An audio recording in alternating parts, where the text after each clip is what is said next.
And I actually look forward to the year that when I'm a county executive, that we don't have to have this, that we've broken the cycle, and that we stop domestic violence altogether, because, you know, it's a tough thing. Even though we've had 1,900 reported victims that have come to us for help, you think about the ones that don't, the ones that live in silence, or that are ashamed, feel embarrassed, don't want to tell people. You know, it makes it tough. This is about men too, and a lot of men are more afraid to come forward than women, believe it or not, because again, they're embarrassed. You know, but you can't be.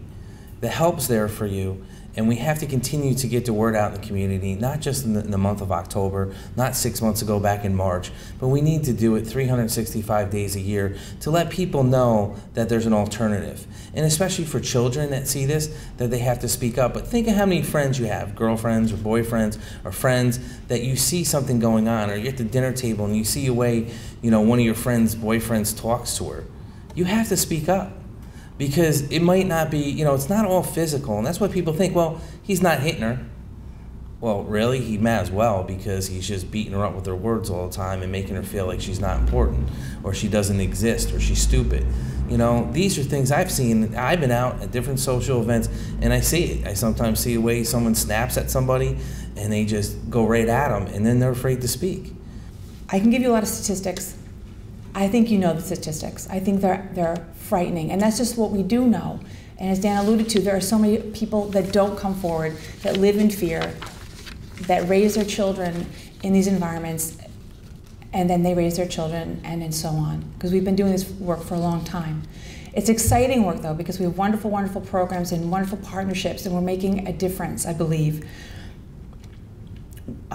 Looking at suicide and domestic violence, I do want to point out something that Maura was very instrumental in creating last year, along with the Department of Health, which is the Albany County HOPE app.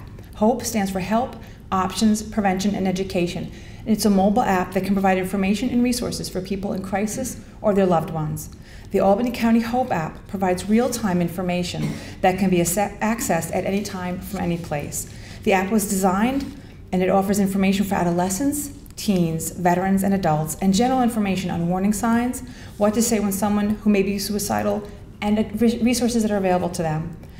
The invisible wounds of domestic violence stay with those exposed to this crime long beyond the bruises and broken bones that have healed.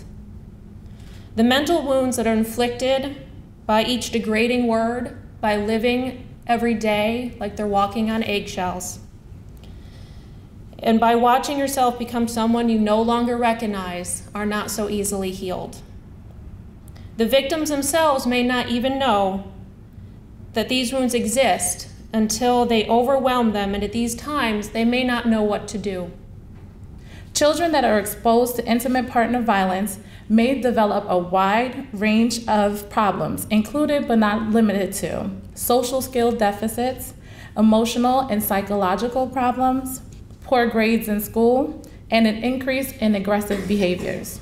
Equinox is the shelter provider for domestic violence services in Albany County, and we are also the contracted non-residential services provider for domestic violence services. We work very closely with the county, including every week at DSS, helping people get into shelter. We have an advocate at Child Protective Services who works with CPS workers to make sure that domestic violence victims with kids in the CPS system get assistance. And we also work very closely with aging services around our elder abuse.